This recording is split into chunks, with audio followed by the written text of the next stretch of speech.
die, that's how I shall rush up to them as the 9-year-old boy they lost, because that's what they're expecting to find.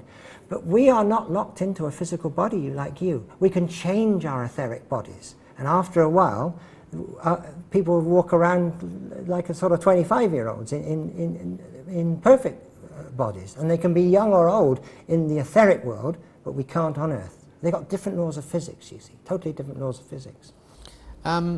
Why is a medium necessary for these, let's call them undead people, to materialize? Very important, because they're all around us, unseen and unsensed, operating at a different frequency. It's exactly the same. The good example is a television signals. You can't, no good climbing on your roof to have a look at the signals hitting your aerial. You have to work with the medium in the front room, your television set. And that brings into focus the invisible signals hitting your aerial. So that's why we have to work with a human medium, because the human mind and brain is a far more sophisticated instrument than anything invented by human beings. So they have the capacity to bring people in from the invisible part of the universe in our experiments to prove survival. So let me see if I get this straight. Are you saying that just as you and I are talking in this room, these beings are around us? They'll be with here? us here watching this. They'll be terribly interested, because they are as keen as I am to get this through to everybody that we survive death. Because once you get that through, people will start to behave themselves, Lou. I watch my step. I know I'm liable for my actions. I listen to my conscience. If my conscience says, Mike, don't do that, it's wrong, I listen to it. Now just imagine if everybody started listening to their consciences and started listening to behaving themselves. And this would be a much better planet to live on if people realize that they're liable for their actions. As you sow, so you will reap. Bringing into the story, teachings of Jesus. But I'd like you to address the question a bit more pointedly. Why do you need a medium for these beings to materialize in this Earth? Well, because you couldn't see your television signals hitting your aerial without the medium in your front room, your television set.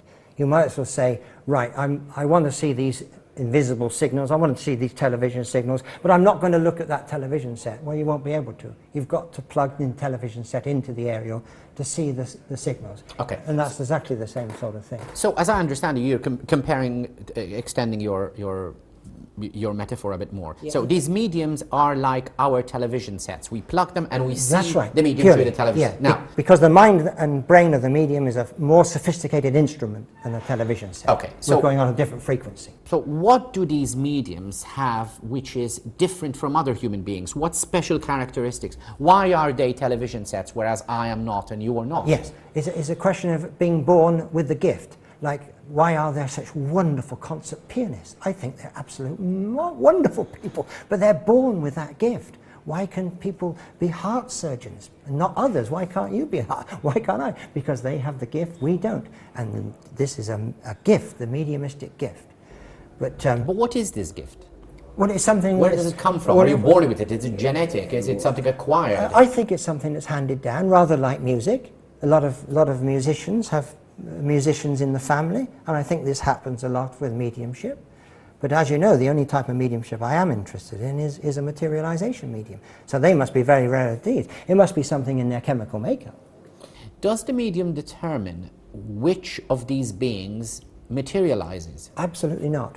The medium in these experiments is a totally passive instrument in the corner, out of the way completely. And everything happens here. 5 or 6 paces away from the medium, people are able to materialize, and we are able to converse with them for an hour or so while they're on Earth. Okay, so if I understand it correctly then, to use the same example that I mentioned a couple of minutes ago, this couple whose 6-year-old son had died of cancer. 9-year-old son, yeah. 9-year-old son, sorry, died of cancer. Now, out of the gazillions of people who have lived on this earth and died and gone on to this world, it just happens that when that couple is in that room, out of those gazillions of people, that boy comes into the room. How does that work? Right. Well, he materialized long before the parents knew about it. He materialized at one of these experiments and said to the people in the room, not the medium, because the medium's in a deep trance when this takes place. He said, this 9-year-old boy, he said, I wonder if you'd get hold of my mum and dad, because I'd love them to know that I'm still alive. Here's their telephone number. Now this boy gave the telephone number of his parents who lived in London, and this was happening in Leicester. And when that was over, that experiment, they telephoned up the parents of this boy, and that's how they came to take part in the experiment. They came all the way from London to Leicester, and next time the medium gave a demonstration, this little boy materialized. And every time she gave a demonstration, he materialized, every time. And how did the boy know the phone number? I don't know. Well, he would know their phone number. Don't forget, they can see what's going on Earth. We can't see them, but they can certainly see us. He would know things like phone numbers and things like that, no problem. This is what's so exciting about it. The mind boggles what we've got to do to repeat these experiments.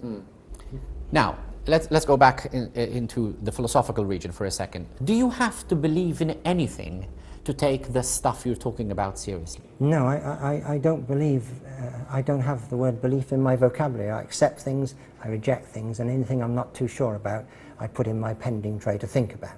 Like the power in the universe that's behind all this. I'm just thinking about that. Yes, because I'm trying to understand. This has nothing to do with a God, does it? God does not have to, you don't have to believe in God in order to believe this. Am I understanding it correctly?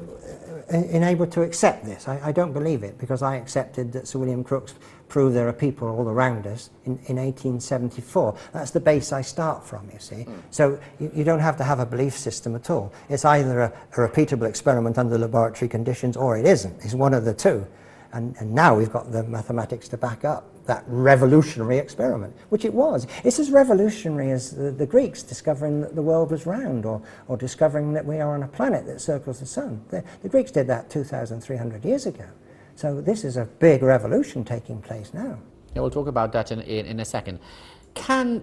You're saying these human beings can return through a medium, right? Yes. At a particular point in time. Yes, yes. They have a conversation and they kind of poof, go away, right? Or what? Well, they don't poof, go away, because they have to come into our environment. Now, what they borrow is a temporary sort of spacesuit. Because remember, I say our physical body is only a spacesuit that we need for planet Earth. So they've got to build themselves something to go into for the short time they're on Earth. And this is where this ectoplasm comes from. They're able to take a substance from the medium to form a sort of temporary spacesuit to operate in. So they cloak themselves in this protons, neutrons, and electrons, what we are made of, and they are able to come into that and act and reproduce their old physical bodies for the short time they're with us. That's how the system works. It's chemistry, you see, a lot of chemistry in this, not just mathematics. Can any one of these beings return to Earth and become a human being again? In other words, are we getting closer to reincarnation? I've never come across that yet, but just because I haven't come across it doesn't mean to say it doesn't happen. When one of the people materialized, I asked that question to them. I say, you're in the next world now, will you be coming back on Earth? And he said to me, he caught hold of my wrist and said, Mike, I don't know. He said he hasn't come across it either. Now, I'm getting that straight from the horse's mouth. He doesn't know about reincarnation. So I'm keeping an open mind on that. Lou, I'm not being adamant about it, but just take notice of what people say when they materialize. But what's your hunch? Do you think reincarnation is a possibility? My feeling on this, I've given it a lot of thought as a student of philosophy, I think our conscience isn't an outside agency. I think our conscience is the higher part of us that hasn't come onto Earth. Only a little bit of us is plugged into the physical spacesuit. I think the higher self is there, and maybe a bit breaks off and comes onto another spacesuit, if you like, another physical body. That's my feeling of it. I think the conscience is